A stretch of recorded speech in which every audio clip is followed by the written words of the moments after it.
The third surveillance footage video investigation of Lil Ronnie. It is out already. What exactly happened for some extra CCTV, which were not released? Here's a longer, more detailed version with additional context and description while keeping the meaning intact. This marks the third installment in the ongoing investigation into the tragic case of Lil Ronnie, captured through newly released surveillance footage. The video has now been made public, allowing us to examine the heartbreaking sequence of events in greater detail. Many people have been anxiously waiting for more information, particularly about certain crucial CCTV clips that were previously withheld from public view. There have been lingering questions about what really transpired that day, and this footage helps piece together the shocking truth. This case, in particular, revolves around the devastating fate of young Ronnie and her father, known as Get Money Lil Ronnie. Now, let's take a close look at the exact moment when the two assailants arrived at the car wash. Without hesitation, they immediately launched their vicious attack, opening fire without remorse. The deafening sound of gunshots filled the air as bullets tore through the scene with relentless force. Caught in the midst of the chaos, Lil Ronnie's survival instincts kicked in, and he did the only thing he could. He ran for his life, desperately trying to escape the deadly ambush. It was a harrowing moment, a split-second decision between life and death. Unfortunately, Lil Ronnie found himself completely defenseless. Unlike other situations where individuals have had at least some means to protect themselves, he was unarmed, leaving him with no choice but to flee. This case presents a stark contrast to the tragic killing of F00tage, who was gunned down on a highway. In F00tage's case, he at least had a firearm, giving him a fighting chance in the confrontation. But Lil Ronnie had no such advantage. He was left vulnerable, exposed, and forced to rely solely on his ability to escape. However, the most gut-wrenching and truly heartbreaking part of this ordeal was the fate of young Ronnie. As the attack unfolded, the innocent little girl became a direct target of the assailants' unrelenting brutality. The gunmen, acting without a shred of humanity, showed no mercy. They continued firing without hesitation, ensuring that no one in their sights was spared. Ronnie's terrified cries echoed through the air, a desperate plea for life, but the ruthless attackers remained indifferent. They refused to grant her any compassion, any reprieve. Instead, they unleashed a merciless hail of bullets, striking her repeatedly. Shot after shot, they continued their cold-blooded assault, making certain that she would not survive. It was a horrifying and senseless act of violence, one that defies all logic and humanity. The reality of this attack is chilling beyond words. A father, running for his life, caught in a desperate struggle to escape certain death, and a helpless little girl, left behind in the line of fire, subjected to unimaginable cruelty. The cowardice of these shooters is evident. They had no regard for the innocence of a child, no hesitation in taking a life that had barely begun. As we continue to analyze this footage, let's pause here and closely examine the critical moments when everything unfolded. This is where it all began, when the gunman arrived, when the first shots were fired, and when Lil Ronnie made his fateful dash for survival. The brutal reality of this incident is captured in these frames, a testament to the sheer savagery that took place that day.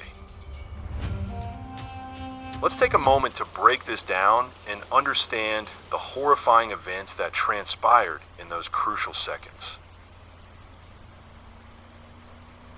As the surveillance footage continues to unfold, pay close attention to this critical moment. Lil Ronnie was looking towards the black car, seemingly seeking help or hoping for some kind of intervention. However, what stands out is the way those men left the scene. Their departure appears highly suspicious. Look closely again. I'm going to pause the footage. Now, focus on this part once more. Watch Get Money Lil Ronnie's head movement carefully. He appears to react just before one of the men in the black car drives off. It almost seems as if these individuals may have played a role in what happened. Could it be that they had prior knowledge of the attack? Were they merely bystanders caught in a dangerous situation? Or is there something more sinister at play? This raises a serious question. Should federal investigators take a closer look into these individuals and their possible connection to Lil Ronnie's murder?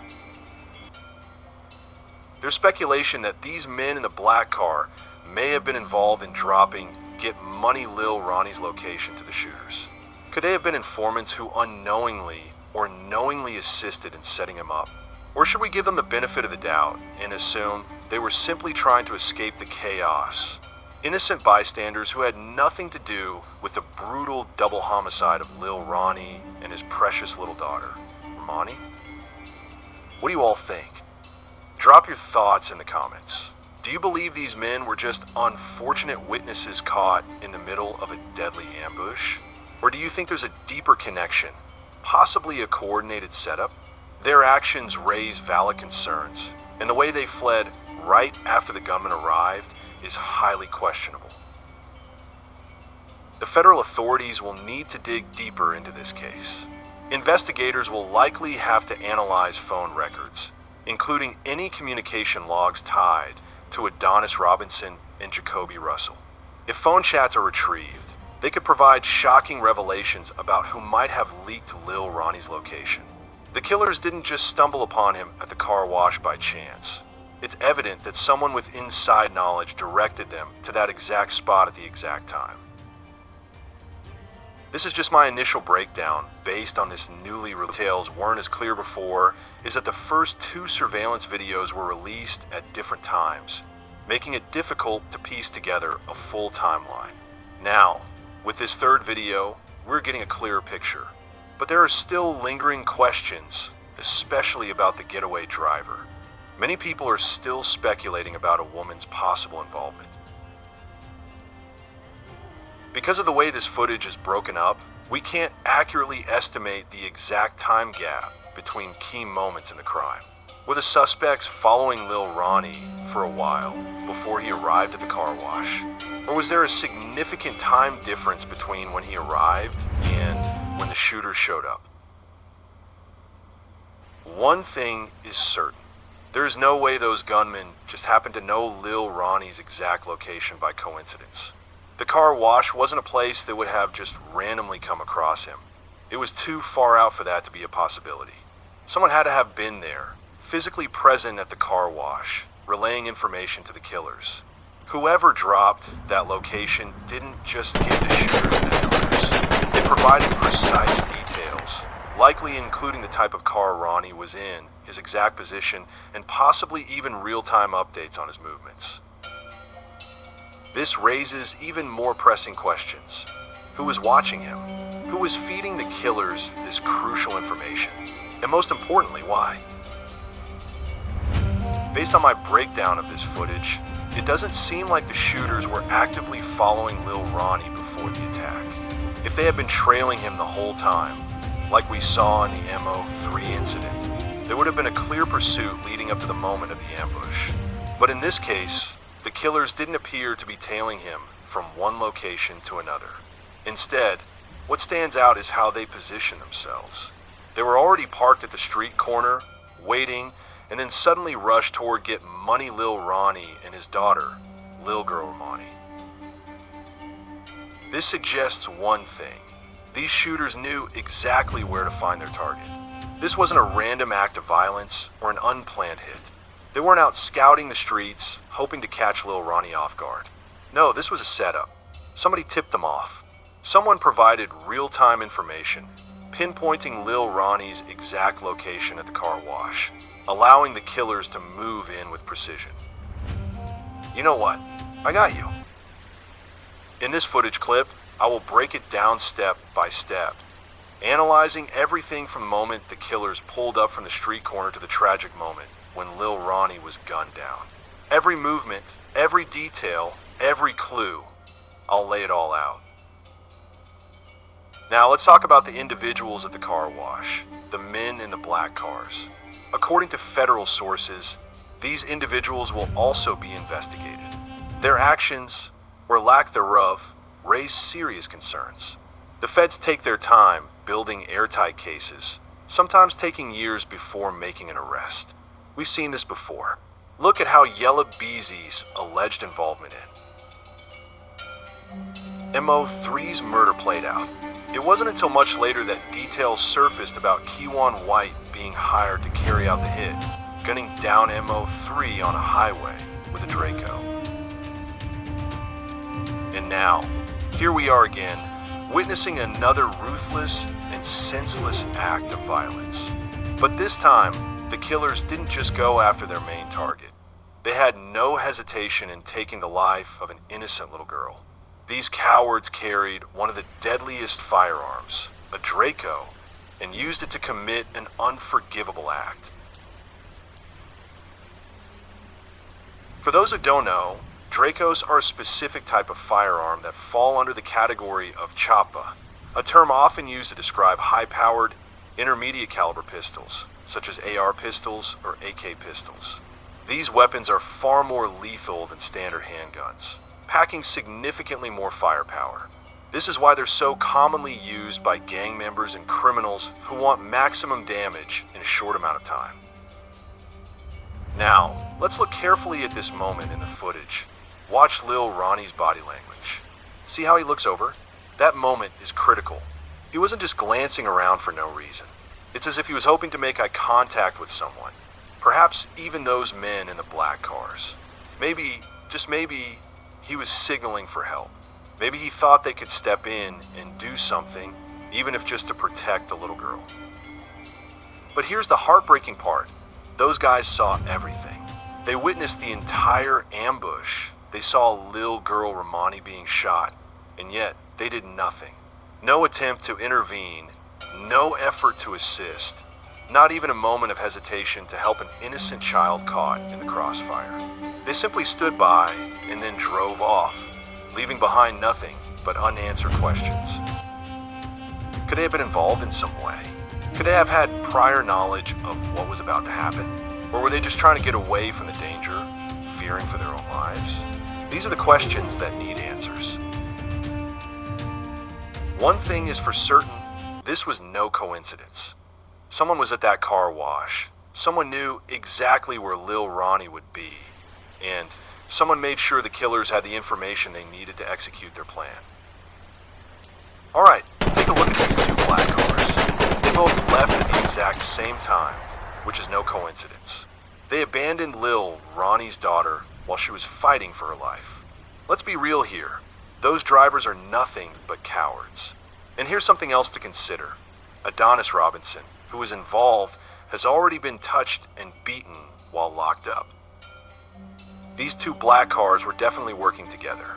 They both waited for the job to be completed before they made their move. The moment they saw the work was done, they didn't hesitate to drive off. Rest in peace, Ronnie and his daughter Monty. Their lives were tragically cut short, and this situation doesn't seem like it was just a random act. Now, take a closer look at that second black car, the one that was trailing behind. If you pay attention, you'll notice that the driver gives a subtle signal with his lights.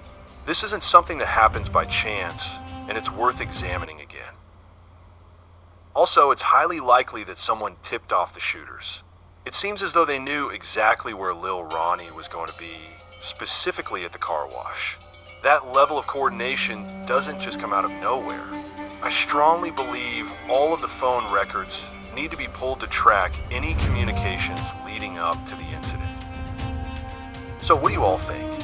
Which theory makes the most sense to you based on all the speculation? Let's break it down. Start from where the two killers pull up at the street corner. The heartbreaking case of Lil Ronnie and his daughter, Romani, captured through the newly released surveillance footage, provides a deeply unsettling look at the realities of street violence, betrayal, and the devastating consequences of unchecked brutality. This tragedy is not just another incident. It is a stark reflection of the dangers lurking in the streets, the calculated nature of targeted attacks, and the importance of being aware of one's surroundings. There are many valuable lessons to take away from this case. Lessons that apply not only to those involved in street life, but to anyone who wishes to understand the deeper implications of violence, loyalty, and trust in today's world. First lesson, ask the reality of setups and betrayal. One of the most alarming takeaways from this case is the strong possibility that Lil Ronnie's location was leaked to his killers. The way the attackers positioned themselves, the precision with which they struck, and the suspicious behavior of the men in the black cars all point to an orchestrated setup. This highlights the painful truth that betrayal often comes from those closest to you. Whether it was someone within Lil Ronnie's circle, an informant working with his enemies, or a connection that had been watching him for some time, the attack was not random. This serves as a reminder that in certain environments, trust must be given cautiously. Not everyone in your circle has your best interests at heart. Some people may pretend to be friends while secretly feeding information to those who want to harm you. In the digital age, where location sharing, phone tracking, and social media updates make it easier than ever to monitor someone's whereabouts, being mindful of who knows your movements is crucial. Second lesson, innocent lives are never spared in the crossfire. Perhaps the most gut-wrenching aspect of this case is the fact that Lil Ronnie was not the only victim. His innocent daughter, Ronnie, was mercilessly gunned down in cold blood. This reinforces a painful reality. Violence in the streets doesn't just affect those directly involved. It destroys families, leaving behind grief and trauma that can never be erased. The brutal nature of this attack raises serious questions about the moral compass of those who carried it out. There was no regard for the life of a child, no hesitation in pulling the trigger, no second thoughts about the damage being done. This speaks to a growing desensitization to violence, where even the most vulnerable are no longer spared. Ronnie's tragic fate serves as a devastating reminder that street violence does not discriminate. Children, women, and bystanders often get caught in the line of fire, suffering consequences they had no part in creating. The loss of her young life is a stark illustration of why these cycles of violence must be broken before they claim more innocent victims. Third lesson, violence is often calculated, not random. The details of this case reveal that Lil Ronnie was not a random victim of street violence. This was a planned execution. The shooters did not stumble upon him by chance. Instead, they knew where he would be, and they struck with precision. The way they positioned themselves, waited, and then executed their attack suggests prior knowledge and coordination. This lesson extends beyond just this case. Many acts of violence, particularly in gang-related or high-profile cases, are not spontaneous. They are set in motion by rivalries, grudges, betrayals, or carefully orchestrated revenge plots. Understanding this reality is crucial for anyone navigating dangerous environments. Fourth lesson, the danger of complacency and the need for constant awareness. One thing that stands out in the footage is how Lil Ronnie initially appeared unaware of the immediate danger around him. While he likely knew he had enemies, the sudden and ruthless nature of the attack suggests he may not have expected it to happen in that moment. This highlights another harsh truth. In high-risk situations, one must always be alert. The element of surprise is often a deadly advantage for attackers. This doesn't mean living in constant paranoia, but it does mean staying aware of surroundings, being mindful of who is present in a given location, and recognizing signs of fifth lesson, lack of intervention, and the bystander effect. Another troubling aspect of this case is the reaction, or lack thereof, from the individuals present at the scene. The men in the black cars, who seemed to witness everything, did nothing to intervene. They didn't attempt to help Lil Ronnie, and most disturbingly, they didn't even try to assist Romani as she lay dying. Instead, they left the scene immediately after the attack, raising serious questions about their involvement and moral responsibility. This brings up the bystander effect, a psychological phenomenon where people fail to help in an emergency, either out of fear, reluctance, or the belief that someone else will step in. In some cases, people don't intervene because they're worried about their own safety. In others, they may be complicit in the crime itself. Whatever the case may be here, their actions or inaction are deeply concerning. This part of the story teaches us that in moments of crisis, people's true character is revealed. Some will rise to the occasion and try to help, while others will turn their backs, either out of self-preservation or guilt. Sixth lesson, the role of firearms in street conflicts. The use of high-powered firearms, particularly the Draco, in this attack underscores how deadly and destructive these weapons are. Unlike standard handguns, Dracos and similar weapons are designed to unleash maximum damage in a short period. This is why they have become the weapon of choice for many criminals and gang members.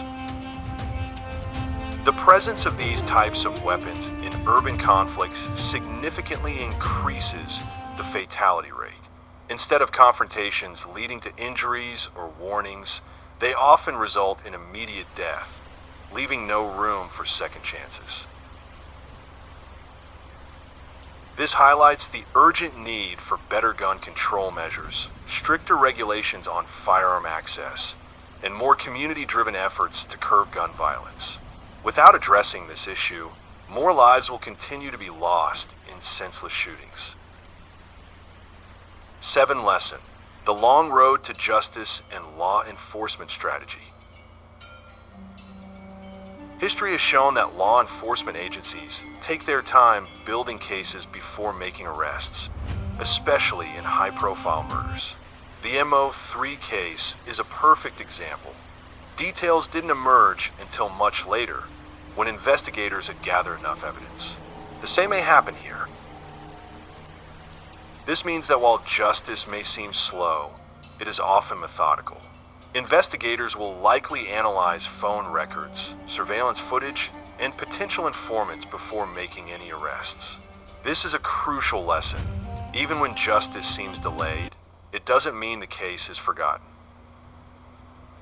For those following this case, patience is key. The feds will take their time to ensure that when they do move forward, they have an airtight case that will hold up in court. 8th lesson, breaking the cycle of violence. Perhaps the most important lesson of all is the need to break the cycle of violence before it claims more lives. Too many people are lost to street conflicts that could have been prevented. The death of Lil Ronnie and Romani should serve as a wake-up call. Communities need stronger mentorship programs, conflict resolution efforts, and initiatives that steer young people away from violence. Families must emphasize the importance of making wise choices, avoiding dangerous paths, and understanding that once you're in the streets, it's incredibly hard to get out. This tragedy is a devastating reminder of how quickly life can be taken and how important it is to work towards change. This case is filled with unanswered questions, painful realities, and important lessons. Whether it was a setup, a betrayal, or a targeted attack, one thing is clear: 2 lives were lost, and nothing can bring them back. The best we can do now is learn from this, spread awareness, and push for change to prevent more senseless killings. What are your thoughts on this case? Do you believe this was a setup, and what lessons stand out the most to you?